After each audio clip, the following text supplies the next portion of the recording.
All right, guys, we have a huge development here. Obviously, we have stepped up our game a little bit. Hopefully, the production quality is satisfactory for all you guys.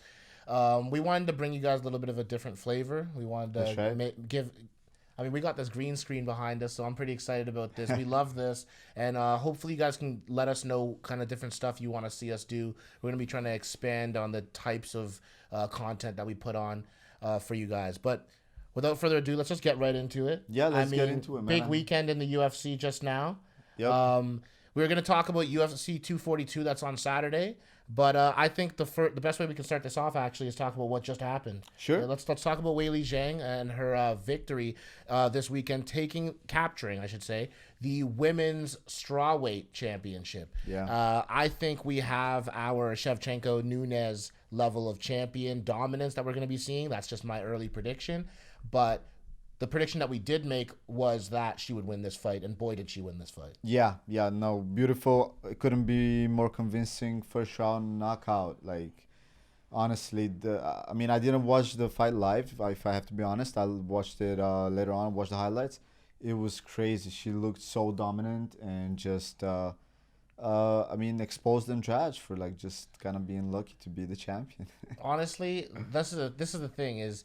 We had some technical difficulties last week. That's why we didn't come to you Right. guys with a video. But we did make predictions, That's right. and one of the things that we did say would be that this fight would be Zhang's to lose, and she definitely took it. Now, obviously, a knockout in the first minute is indicative of Andrade walking forward, and Zhang being able to handle it with some of the most crisp, accurate power shots I've seen in a while.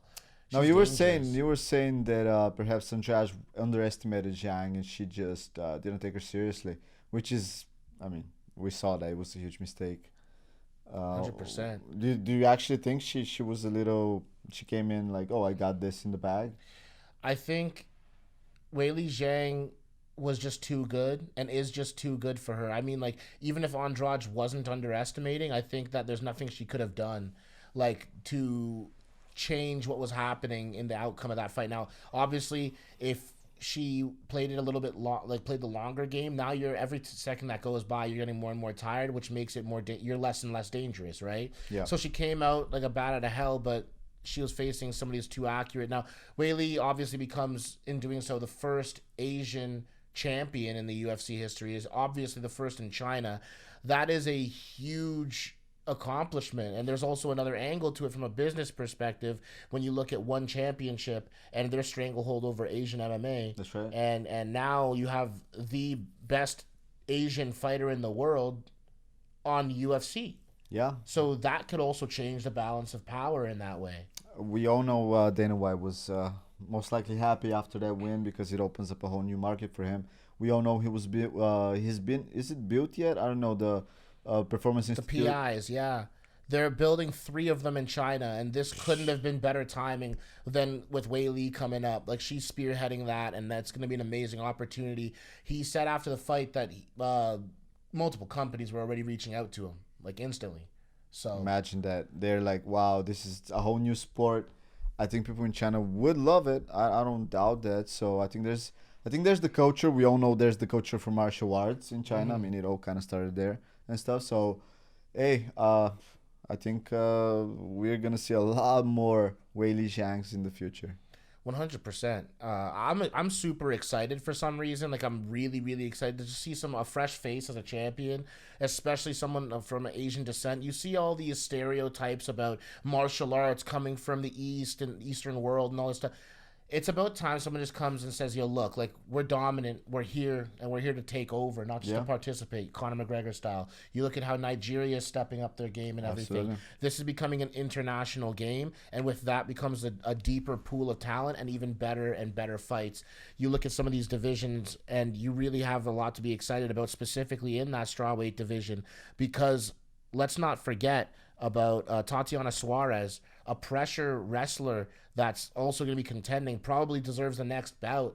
I think it's a great opportunity just to have the American versus the American who's like, listen, Tatiana Suarez. If you haven't seen her fight, she's like Khabib, like the female version. She takes you down, she grinds you out, and you got nothing to say about it or do about it.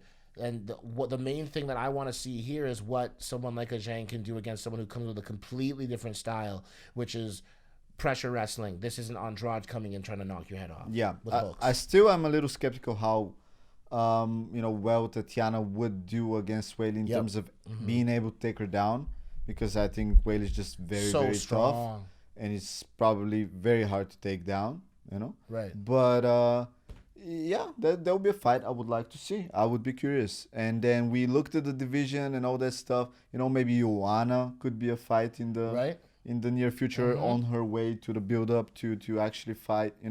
And what's interesting is Nina Ansaroff, Amanda Nunez's girlfriend, is actually up there ranked third in that division. Now, I don't know how much of a actual threat that she poses. That's going to be an interesting one to see. Like, Right. I don't really think that. Like, I'm surprised to see her ranked above Joanna, for example. Very interesting. Not necessarily from a record standpoint, because I understand that. It's just funny to see that name above Joanna, given Joanna's the history behind her name. And then also we have the wild card there, which is Rose Namajunas, who, after that slam loss to Jessica Andrade, was already saying that before the fight she was lacking a little bit of motivation, and said, unless I'm hungry to go in there and do it, I'm not just going to force myself to fight. So we'll see if and when we see her back. Yeah, I agree with you, man.